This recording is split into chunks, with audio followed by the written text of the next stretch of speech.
খ নম্বরের পরে কি আছে? গ নম্বর কি বলছে? উপযুক্ত লেনদেন সমূহের ভিত্তিতে সহকারী খতিয়ান তৈরি করো। দেখো আগেটা বলছে সাধারণ খতিয়ান, সেক্ষেত্রে আমার যা করতে হয়েছে অর্থাৎ দেনাদার হিসাব এবং বিক্রয় হিসাবও করতে হয়েছে। এখন বলছে সহকারী খতিয়ান তৈরি করো।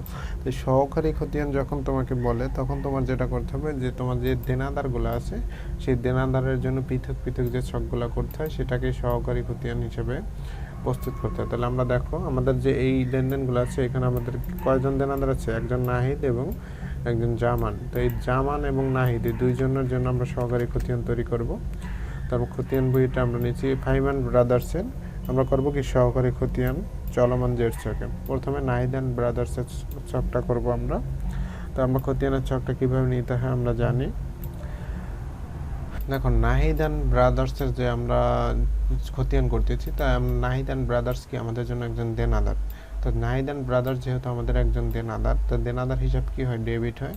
এবং তার বিপরীত কি ছিল? বিক্রয় হিসাব, অর্থাৎ আমরা তার কাছে কি করছিলাম? বিক্রয় করছিলাম। এই জন্য বিক্রয় হিসাব কি ছিল? ক্রেডিট। তাহলে আমরা তারিখ দিই 2015 সালে জানুয়ারি কয় তারিখ? 5 তারিখে আমরা নাহিদ অ্যান্ড ব্রাদার্সের নিকট বিক্রয় করছি, তিনি আমাদের একজন দেনাদার। তাহলে আমরা কী করব? বিক্রয় হিসাব। যেহেতু নাহিদ অ্যান্ড ব্রাদার্স ডেবিট, টাকাটা ডেবিট কলামে বসাবো। কত টাকা? দেখো আমরা টাকাটা কিভাবে নেব। এখন আমরা যেহেতু ক নম্বর অপশনে কি করছিলাম? নাহিদ হিসাবের নিট বিক্রয়ের পরিমাণ নির্ণয় করছিলাম, এখানে লিখে দেবো ক থেকে প্রাপ্ত। কত টাকা হয়েছিল? 1,18,750 টাকা। যেহেতু নাহিদ অ্যান্ড ব্রাদার্স হচ্ছে একজন ব্যক্তি অর্থাৎ একজনই দেনাদার, তাহলে আমরা এই 1,18,750 টাকা কী করবো? ডেবিট জেরে বসাবো 18,750 টাকা। আমাদের আর যেহেতু নাহিদ অ্যান্ড ব্রাদার্স নেই, সুতরাং আমাদের নাহিদ অ্যান্ড ব্রাদার্সের যে খতিয়ান সেটা কিন্তু করা শেষ। তারপর আমরা কি করব?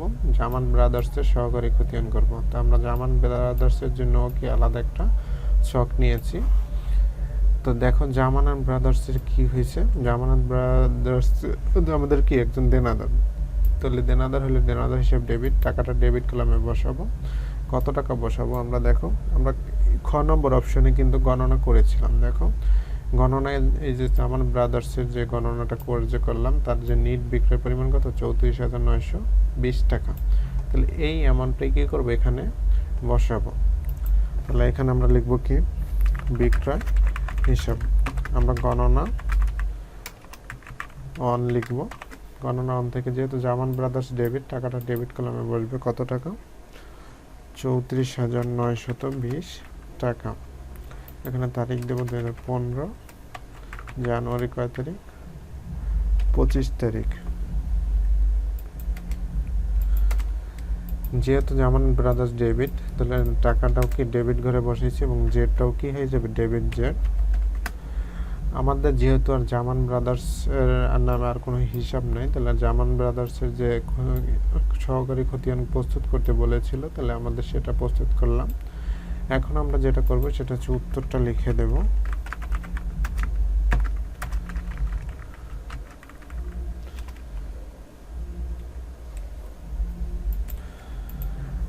তো আমাদের গ নম্বর বলেছিল উপযুক্ত লেনদেনের ভিত্তিতে সহকারী খতিয়ান তৈরি করা। আমরা সহকারী খতিয়ান তৈরি করলাম।